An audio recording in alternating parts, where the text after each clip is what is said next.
By His grace our God has freed us. In His Hi, I'm Rob, and I'm an alcoholic.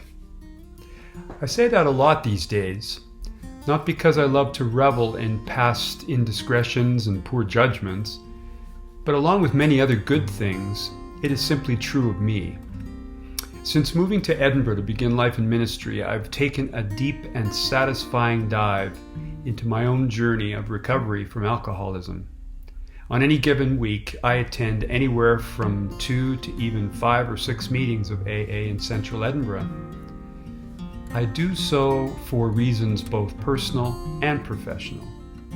Personal because the recovery story is my own. I'm in recovery and intend to stay that way, telling my story over and over again with those most inclined to listen and understand.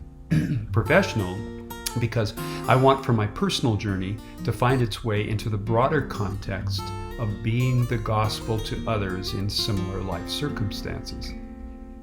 My pastoral life then grows directly from my personal one. It can be argued that there's no better way to serve than out of what we know from personal encounter and experience. In this recovery pilgrimage of mine, I'm rediscovering the joy and the muscle that ministry can have when it's lived in this way.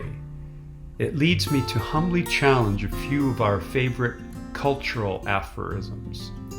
For example, in our efforts toward helping our young people make their way in the big world and find success, whatever that means, we say things like, put your best foot forward, lead from your strengths, make a good first impression, don't take no for an answer, or whatever you may be feeling, don't show your vulnerability.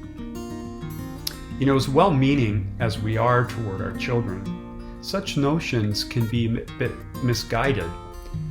Jesus himself, a humble carpenter, a hated and unwanted refugee hunted by Herod, born the illegitimate child of a child pregnant from someone other than her husband, and who grew up in a nowhere town in a nowhere province to a conquered people living under foreign occupation, says the following: "Blessed are the poor in spirit, for theirs is the kingdom of heaven.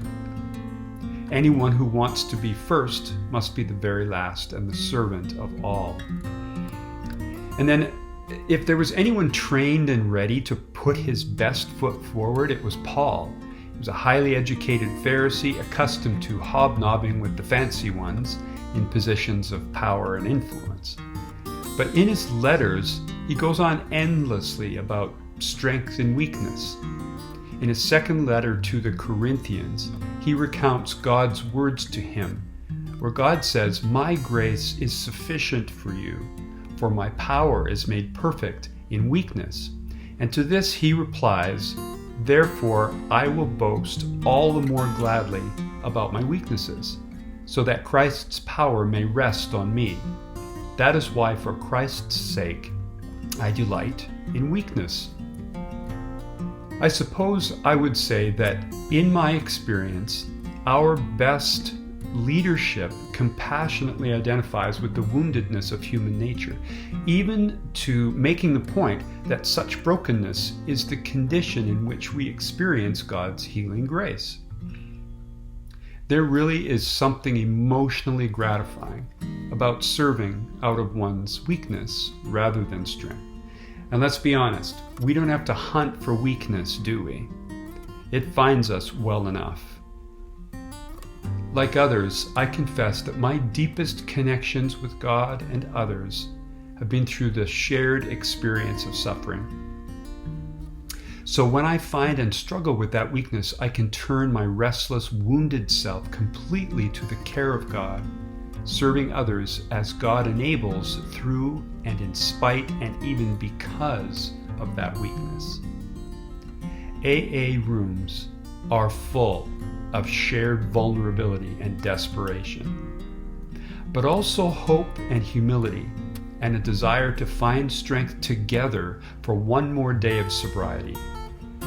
It is a joy to be among these people, and it is a privilege to share my life and story with them, and more than anything else, to sense God's anointing to serve them, not just as a professional ministry, but more importantly, as a fellow wounded friend. Thanks for listening.